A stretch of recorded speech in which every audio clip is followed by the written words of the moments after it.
this was a miraculous thing that I observed with my own eyes.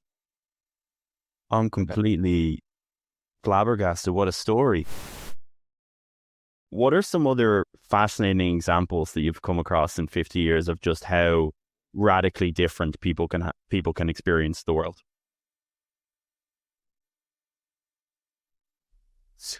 Well, maybe I should tell you the Fran story, which was I've written about several times. But Please. Fran was an early example for me, and was sort of, I would say, had a substantial impact on how I think about all these things. But so it was back in the day, or early on, so almost 50 years ago, 40-ish years ago or something. Fran was a bank teller, and she was in a seriously disturbed woman in therapy with a friend of mine, who was a psychotherapist, psychologist. And he had been working with her because she said, I've got these intrusive thoughts and I can't keep them under control. I'm talking to myself all the time and saying bad things. And he had instituted, this was back in the day when behaviorism was still ascendant in the world, and he had tried a thought-stopping technique where she was supposed to, snap a rubber band on her wrist every time she had an undesirable thought, on the probability that the frequency of those undesirable thoughts would go down. It wasn't working. And so he said, well, you ought to go see Hurlburt and hook you up to a beeper. So she came to me and said that Dr. Hunter sent her, and so we gave her a beeper, and it turned out that she had multiple imagery. She had imagery all the time, visual imagery all the time, and that visual imagery was multiple in the sense that she had 2 or 5 or 8 visual images going on at the same time. She said, "Wow!" And by going on at the same time, she said these were entirely florid imagery. So she would say, I'm sitting on my bed. I see myself sitting on my bed, and my daughter is standing there telling me that I'm a terrible mother, and at the same time, see myself as sitting in the dining room, and my father is telling me that I'm a terrible person, that he wishes I was never born, and this is a full-on detailed imagery. I can see past me into the kitchen where my mother is standing at the sink looking back over her shoulder at me as I'm talking. And at the same time, I see my refrigerator, and inside the refrigerator is a birthday cake that I made for my daughter. And at the same time, she said, she talked about this kind of multiple imagery. And I, being new at this kind of game, of course, didn't believe her, and she was crazy. And by crazy, I guess I should say, she had been diagnosed as schizophrenic and this bipolar disorder, and had multiple suicide attempts, which were serious, ending up in medical hospitals, slits of wrists and scars to show for it, and whatever, seriously disturbed borderline personality, diagnosed all over the place, diagnosing. So, but the question was what to make of all of this stuff, and I was trying to figure it out. Not that I wasn't a therapeutic endeavor. It was I'm interested in this person, and so at one time, one of these pieces of imagery that she had was a department store ad. What the department store was, I don't know that exists anymore. It was Mervyn's department store. It's sort of like Dillard's or whatever, but she had a visual image of the local newspaper, the Review Journal, had an advertisement from Mervyn's, and they were selling gold chains. And what was in this image, she said, was a bunch of teddy bears, and the teddy bears were all draped with these gold chains. And I said, well, at the moment of the beep, which one of these teddy bears were you looking at? And she said, well, I was looking at them all. And I said, well, I understand that you're looking at them all, but I mean, at this particular moment, which one were you looking at? And she said, I'm not looking at one of them. I'm looking at all of them. And I, of course, thought, being a psychologist, that was not possible. We all psychologists knew that there's figure ground phenomenon, and they saw the figure and everything else was gone and at a particular moment. And I tried to talk her into that, and she wouldn't bite on it. And I tried to figure out what was going on. So I drew her the ambiguous figure that's the faces in the vase. So you're familiar with that? It's a figure that Yes. looks like this. And in one way of looking at it, it's two profiles looking at each other, and another way it's a candlestick or a vase or whatever. So I drew that on my notepad, and I showed it to her, and I said, "What do you see?" And she said, "Well, I see two faces in a vase." And I said, "Yeah, I understand that, but right now, which one do you see?" And she said, "Well, I see them both, two faces and a vase." And I said, "I understand that, but these things oscillate. They go from one to another." She said, "No, they don't oscillate. I see them both," she said. So the next time, well, I guess that before I had done that, I guess I left out one little piece of the story. This interview was taking place in McDonald's, which is where I sometimes do my interviews. And I said, "Well, when you're looking at me and you look away from me and look at that cup that's over there on the table, do you feel yourself leaving me and going over, sort of zeroing in on that cup?" She says, "No. When I look at the cup, now I see the cup as sort of central, but I don't lose you. It's just like my gaze has shifted, and there's no locking in on this new figure," she said. So I drew the faces vase thing, and it didn't oscillate for her. So next time I came back with professionally drawn ambiguous figures, the Necker cube and Boring's wife, mother-in-law. Duck rabbit. Yeah, exactly. And I showed them to her, and she said, "They don't alternate for me." So now I'm thinking, well, what does that mean? When she says it doesn't oscillate for me. So at the end of that day, she said, "Well, can I have these pictures?" And I said, "Sure." So I gave her the pictures. An hour later, she called me up and she said, "Well, I've gone back to the bank, and I've shown these pictures to my coworkers at the bank, and they alternate for them." And she gave me a perfectly lucid description of what alternation was for her coworkers, which for me ruled out the possibility that she didn't know what I was talking about. She knew exactly what I was talking about. These words had meaning for her. They just didn't happen in her experience, it seems to me. And furthermore, she said, "I understand, my colleagues and I now understand why I pissed them off a lot." And I said, why is that? And she said, "Well, one of the things we do at the bank is to stand at a counter and count money. And while we do that, I engage them in conversation. And that causes them to lose count. I can count and talk at the same time without any problem." And furthermore, she said, "I also found out that they only have one TV in their living room. I have 3 TVs in my living room. And I watch all 3 TVs at a time. And I don't alternate back and forth between them. I watch 3 TV shows at the same time." Oh my gosh. And they don't do that. And so I thought, well, this is pretty interesting because it shows that this inner experience stuff is important. And the way her inner experience is shapes the way she deals with the world. And the reports that she's giving are believable in the sense that she can give me descriptions of alternation for them, but not for herself. Seems like this is an accurate statement. So she says at the end of that meeting, or maybe it was another one, I can't remember, she said, "Well, I haven't actually been entirely honest with you." And I said, "Well, we got this none of your business rule, but I'm interested if you want to tell me." She said, "Well, I've had one additional image that has been ongoing, and I forgot to tell you about the imageries that she had. There was multiple. They were also long lasting, so that she would have the imagery of her father telling her that she was a bad person. She would have that at this beep, and then another beep that came 45 minutes later, the same imagery, and then another beep that was an hour and a half after that, the same one." And she said, and the image stayed the same throughout that time. Wow. Which at the time I didn't believe, or I shouldn't say I didn't believe. I was skeptical about that. I was trying to figure out whether she should be believed about that, which now I think she probably should. But at the time, I was trying to figure it out whether what she meant by all this stuff. So anyway, she says, "I have this image of myself committing suicide," which didn't surprise me. I figured that's probably what this was going to be about.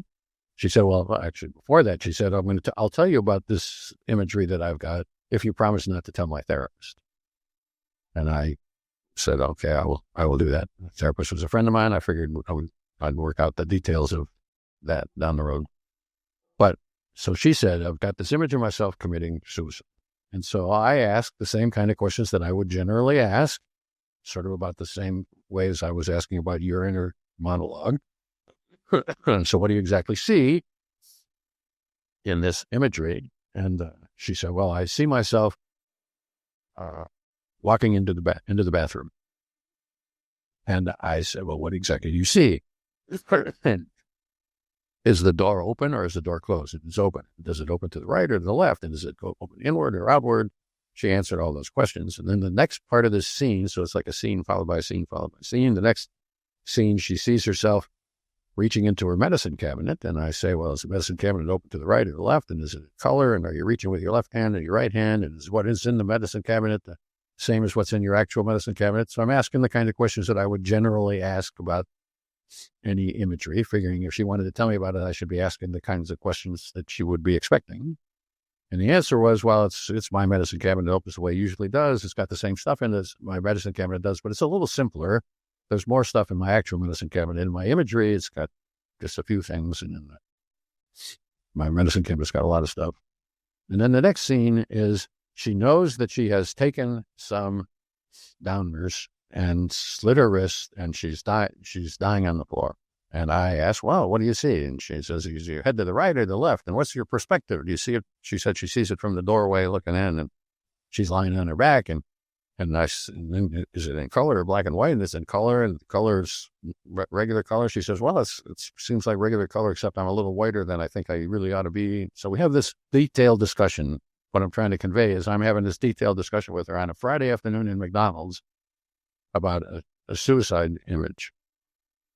So we make a suicide plan that she'll call me or call her therapist or whatever, and if she has suicidal thoughts, and we make an appointment for the following Monday back at McDonald's. So on the following Monday she was there, which was good as far as I was concerned, and she said, I've had the best weekend that I've had in a very long time, and it turned out that her samples corroborated that. She no longer had 8 or 10 images going on at the same time. She just had one. And I drew her another face alternating image, and the image is now alternated. So she now had figure ground phenomenon the way certain most normal people have. And she said, she says, but there's one downside to this whole thing. I do feel much better than I've ever felt, or as long as I can remember. But there's a downside, and that is I can only watch one TV show at a time. Oh, but that was a substantial improvement, and she maintained that improvement and to the end of her life, which was 5 or 10 years later. She died of a kidney failure or something unrelated to what it was that we've been doing. But she went through some chaotic life events without the kind of acting out suicidal ideology. Wow. Imagery that she had. I'm completely flabbergasted. What a story. So it seems that just the act of being able to open up to you about that extremely vivid nightmare image, repetitive dream, I don't know what you would even call it, that she would consistently have, just vocalizing that with you was able to somehow have huge effects on how her attention system worked and how she processed visual images, from the duck to the rabbit, the TV. That seems like fundamentally it was some, to do with your attentional circuits, so you can pay attention to different things. And just by vocalizing a story and having that, what sounds like incredibly deep therapy with you, had some profound effect on the way your brain works that I don't know if we'll ever fully understand. I have to ask you, do you think like, what's your hypothesis there? I know you're going to say you don't know what's happening in the brain there, but like, you have to have some guesses or some hypotheses on what the hell's going on there. So you're right. I don't know what's happening in her brain, but I do have some hypotheses about it. it's an N of one study, so it could have been that I just happened to be there when she miraculously got better because of some endocrinology deal. I haven't, could very well be. I don't think it's true because the story has quite a few details that make it hard to square with. But what I think happened was that she was years ago as a young girl sexually and abused in all manner of ways, and she learned to not pay attention to any of that stuff. So she went through life sort of hiding away from everything because she had a lot of crap that was terrible. And so she spent her entire life not looking at anything square, which meant that she didn't have to have or couldn't have this figure ground phenomena that we normal people who didn't have the totally traumatic childhood generally yet. And then when I came along, I asked her to look at things one step at a time in a very slow way. And we ended up looking at what was for her the most terrifying visual imagery that she had. And in so doing, I think she learned how to look at stuff in a way that she had never been able to do. And the interesting thing about that was that this was not, I was not her therapist. Right. We looked at 50 random samples. That was all we did. But we looked at it in a way that was sort of substantially careful and caring and I don't mean caring in just a fuzzy sense, but trying to get the details right, trying to get things the way the things really were. And I think that's important. So when you asked me 15 minutes ago now whether I thought paying attention to your own inner experience was a good deal, well, this is sort of the miraculous end of that spectrum. I think she would call it a miracle. I would call it a miracle. It is, at least for some people, hugely important. Now, whether Fran is characteristic of a lot of borderline people, or the only person for whom this would ever happen, I don't know the answer to that. I think it's a sin of the psychology world that they haven't pursued it. It's absolutely a crazy story. How do you think going through that in the early stages of your career impacted the miraculously long career that you've had? Well, that wasn't by any means the only experience I had, but for one thing, it made it clear to me that inner experience was important. This was a miraculous thing that I observed with my own eyes. How inner experience apparently shaped dramatically this woman's existence. Right. So that's one thing. Another thing is it taught me that I didn't know shit. And I was going to have to set aside my total belief in things, period. Like figure ground phenomenon. Like everybody had figure ground phenomenon. I believe that as strongly as I believe that you walk with your feet on the ground rather than on the ceiling. And it's not true. And so you have to be able to, what I call, bracket your presuppositions. That's not my term, but I use that term. You have to be able to set aside your own presuppositions, assumptions about the way the world is, so that you can hear somebody's with what I call fidelity.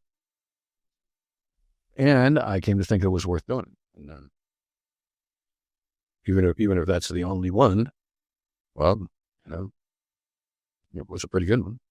Yeah, absolutely. And I think my speculation is that there's probably a lot of people out there who would have similar kinds of things, but you got to do it. You got to do it sort of right. You have to pay attention to phenomenon that actually occur. This woman had multiple imageries of her father and her son and her daughter and her birthday cake and whatever, those were phenomenon that actually occurred. And I was asking about those phenomena, asking her to describe the details of those phenomena.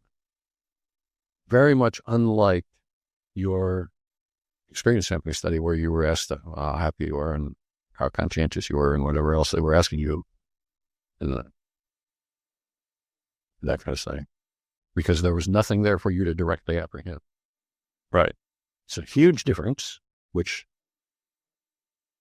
the world does not have straight, I think. Yeah. And it's one of the messages that I'd like to get out there, why I was so excited to talk with you, why I was so excited to talk to Sadie, anyone else who, experiences the world in a radically different way or researches it, does important work on it, because it's just something that I think people don't. People take it for granted that we walk around the world and experience it in the same way. And I think there's a lot to be gleaned from the fact that we don't. The consciousness comes in a whole bunch of shapes and sizes and colors. And what do you think your biggest takeaway from everything that you've learned about inner experience is? How do you think it's impacted your life and the way you think about people, the way you have relationships, everything? That's a pretty hard question. I would say the main takeaways that I have is that people don't know about their own inner experience. And that's just the way it is. I don't know about your inner experience. I don't actually spend a minute of my life trying to speculate about what your inner experience is like. People, when, I'm introduced at a cocktail party or whatever as being a psychologist, and they say, well, you're going to mind read me, which is not true. I don't do that because A, I'm pretty sure I can't do it, and B, it's too hard work even if I could do it. So I think for me to find out something that would be really interesting about your inner experience, I know how to do that. I think I would have to get you a beeper and we would have to arrange to talk about it, whatever. But it's not going to happen in a casual thing. So I don't do that. I don't speculate because I think people are pretty interesting. And I've been doing it for 50 years, and I would say it's as interesting now or more interesting now as it was when I first started doing it, because people's inner experience is different, and it's their unique way of navigating through the world. And that is, I think, the most interesting question in the world. And I've had 50 years of looking at it, which is pretty cool. If you enjoyed that short podcast clip and you're interested in learning more about our inner experience, because how could you not? It's just so damn fascinating. Then check out my full conversation with Dr. Russell Hurlbert here. It was incredible. 50 years of experience doing this. Insane. Watch it here. You will not regret it.